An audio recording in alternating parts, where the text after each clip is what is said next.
नमस्कार दोस्तों। तो आइए आलोका एजुकेशन चैनल पर आप सभी का स्वागत है। दोस्तों आज हम लोग चर्चा करेंगे कुछ महत्वपूर्ण प्रश्नों के बारे में।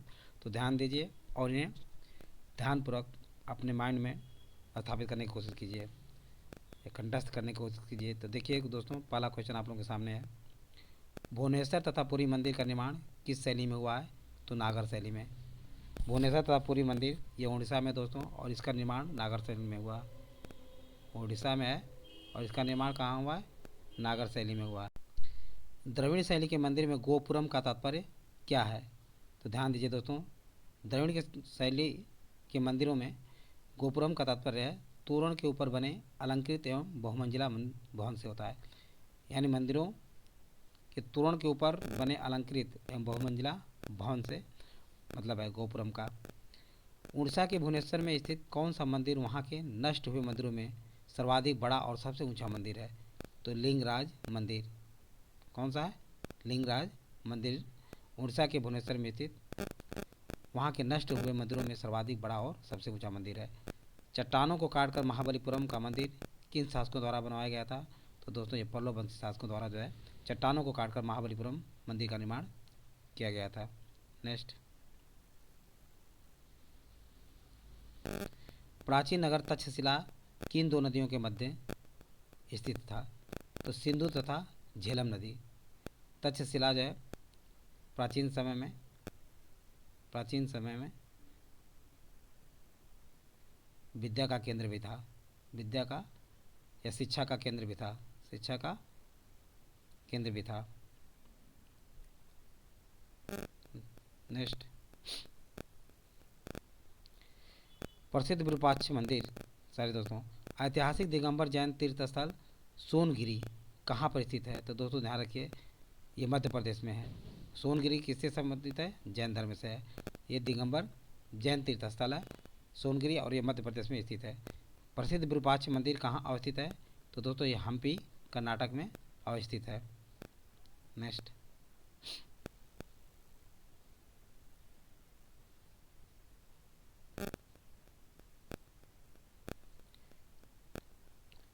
आदि शंकराचार्य ने किन मठों का निर्माण कराया था? तो ध्यान दीजिए दोस्तों, आदि शंकराचार्य केरल के महान संत थे जिन्होंने ज्योति मठ उत्तराखंड में, शारदा मठ द्वारका गुजरात में, और गोवर्धन मठ पुरी उड़ीसा में तथा वेदांत मठ श्रृंगेरी मध्य प्रदेश। दोस्तों श्रृंगेरी वेदांत मठ श्रृंगेरी। तो ज्योति मठ उत्तराखंड में, शारदा मठ द्वारका में, और गोवर्धन मठ पुरी में जो उड़ीसा में स्थित है। वेदांत मठ श्रृंगेरी में उन्होंने स्थापित किया था। कौन? शंकराचार्य। भारत के सांस्कृतिक इतिहास के संदर्भ में पंचायतन शब्द किसे निर्दिष्ट करता है? तो ध्यान दीजिए दोस्तों, मंदिर रचना शैली पंचायतन को निर्दिष्ट करता है। गंगे कोंडचोल पुरम, ये पर नहीं है दोस्तों, पुरम के मंदिर का निर्माण किस शासक ने करवाया था? तो राजेंद्र ने। चोल वंशी शासक राजेंद्र ने इसे गंगे कोंडपुरम मंदिर का निर्माण करवाया था। नेक्स्ट,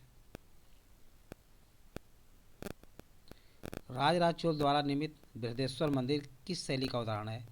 तो दोस्तों राजराज चोल द्वारा जो बनवाया गया मंदिर बृहदेश्वर मंदिर किस शैली का उदाहरण है? तो द्रविड़ शैली का उदाहरण है। किसका? द्रविड़ शैली का उदाहरण है। बोरोबदुर का प्रख्यात स्तूप कहाँ पर स्थित है? तो ध्यान रखिए दोस्तों, ये इंडोनेशिया के जावा द्वीप पर स्थित है। इंडोनेशिया के जावा द्वीप पर बोरोबदुर का प्रख्यात स्तूप स्थित है। शैलकृत, ये शैल है दोस्तों, ध्यान रखिए। शैलकृत मंदिर स्थापत्य का आश्चर्य किसे माना जाता है? तो कैलाश मंदिर एलोरा के कैलाश मंदिर को शैलकृत मंदिर स्थापत्य का आश्चर्य माना जाता है। ये राष्ट्रकूटों के द्वारा बनाया गया था। एलोरा गुफाओं का निर्माण किन शासकों ने कराया था? तो राजपूत वंशी शासकों ने एलोरा के गुफाओं का निर्माण करवाया था। नेक्स्ट, अंकोरवाट का विष्णु मंदिर कहाँ पर स्थित है? तो ध्यान दीजिए दोस्तों, अंकोरवाट का विष्णु मंदिर कंबोडिया में स्थित है और इसे सूर्यवर्मन द्वितीय ने बनवाया था।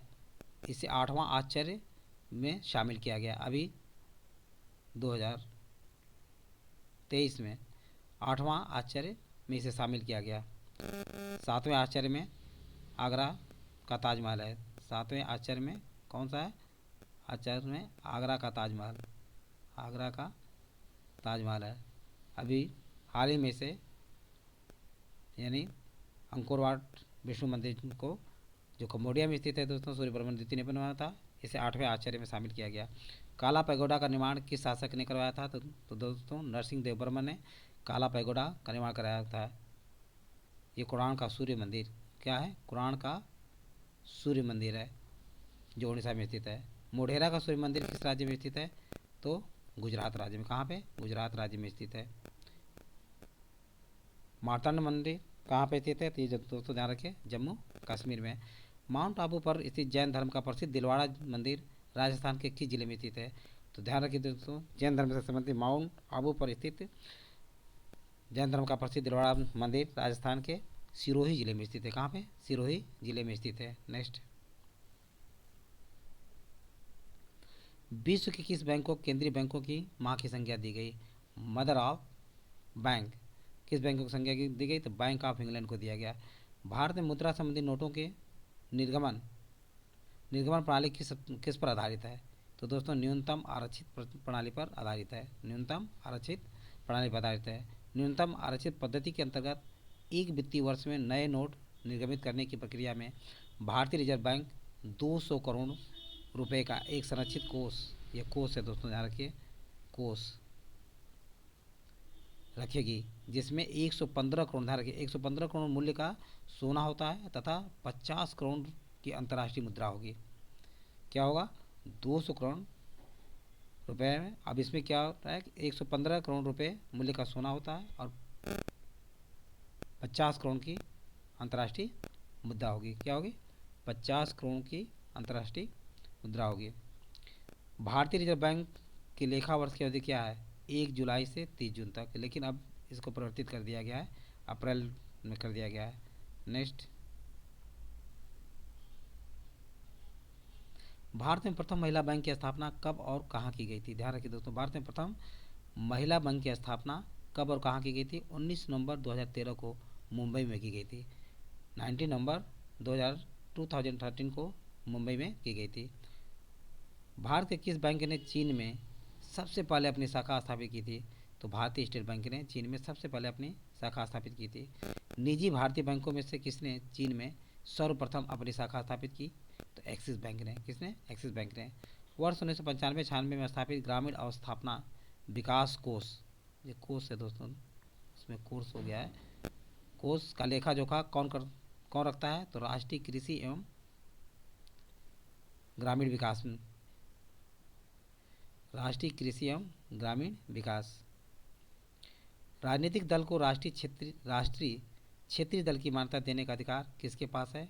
दोस्तों ये चुनाव आयोग के पास होता है। चुनाव आयोग किसी भी राजनीतिक दल को राष्ट्रीय क्षेत्रीय दल की मान्यता देता है। भारत के मुख्य निर्वाचन आयुक्त की पदावधि क्या है? तो ध्यान रखिए दोस्तों, भारत के मुख्य निर्वाचन आयुक्त की पदावधि 6 वर्ष या 65 वर्ष की आयु हो, इसमें से जो भी पहले पूरी हो। नेक्स्ट,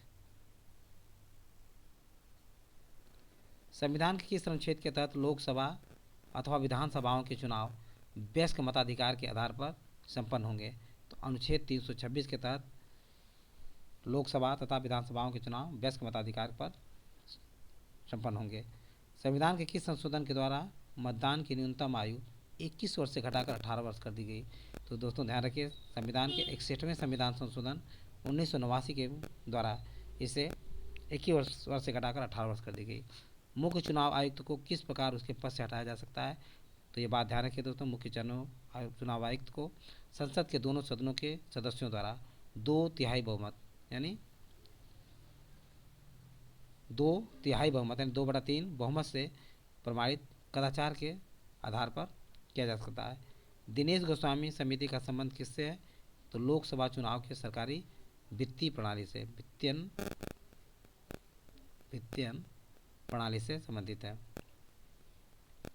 निर्वाचन आयोग को किस वर्ष 3 सदस्यीय आयोग बनाया गया है? तो दोस्तों वर्ष 1989 एवं 1993 ईस्वी में निर्वाचन आयोग को 3 सदस्यीय आयोग बनाया गया है। जलते हुए विद्युत बल्ब के तंतु का तापमान कितना होता है? तो ध्यान रखिए दोस्तों, ये 2000 डिग्री सेल्सियस से 2500 डिग्री सेल्सियस के बीच होता है। नेक्स्ट, स्टोरेज बैटरी को चार्ज करने हेतु किस धारा की आवश्यकता होती है? तो ध्यान रखिए दोस्तों, दिष्ट धारा यानी डायरेक्ट करंट, डीसी। प्रत्यावर्ती धारा को दिष्ट धारा में परिवर्तित करने वाले यंत्र को क्या कहते हैं? तो दोस्तों इसे रेक्टिफायर कहा जाता है, यानी रेक्टिफायर प्रत्यावर्ती धारा को दिष्ट धारा में परिवर्तित करने वाला यंत्र है। विद्युत बल्ब के भीतर कौन सी गैस भरी जाती है? तो दोस्तों आर्गन। कौन सा? आर्गन। आर्गन गैस भरी जाती है। विद्युत धारा में समान आवेश एक दूसरे को क्या करते हैं? प्रतिकर्षित करते हैं, जबकि विपरीत आवेश एक दूसरे को आकर्षित करते हैं। नेक्स्ट, ऐसा ताप जो लौह चुंबकीय प्रकृति एवं अनुचुंबकीय प्रकृति के मध्य प्रदर्शित होता है, क्या कहलाता है? तो ये दोस्तों क्यूरी ताप कहलाता है, जो कि लौह चुंबकीय प्रकृति एवं अनुचुंबकीय प्रकृति के मध्य प्रदर्शित होता है। फ्लेमिंग के दाएं हाथ के नियम का प्रयोग किसकी दिशा ज्ञात करने के लिए किया जाता है? तो प्रेरित धारा की दिशा ज्ञात करने के लिए फ्लेमिंग के दाएं हाथ के नियम का प्रयोग किया जाता है। विद्युत परिपथ में फ्यूज का प्रयोग क्यों किया जाता है? जब परिपथ से अत्यधिक धारा प्राप्त हो तो फ्यूज तार गल जाएं और परिपथ क्या हो? टूट जाए। तो दोस्तों आज बस इतना ही। यदि वीडियो अच्छा लगा हो तो इसे सब्सक्राइब और लाइक अवश्य करें तथा अपने सगे संबंधी दोस्तों को शेयर करना ना भूलें। थैंक यू दोस्त, नेक्स्ट वीडियो में मिलेंगे।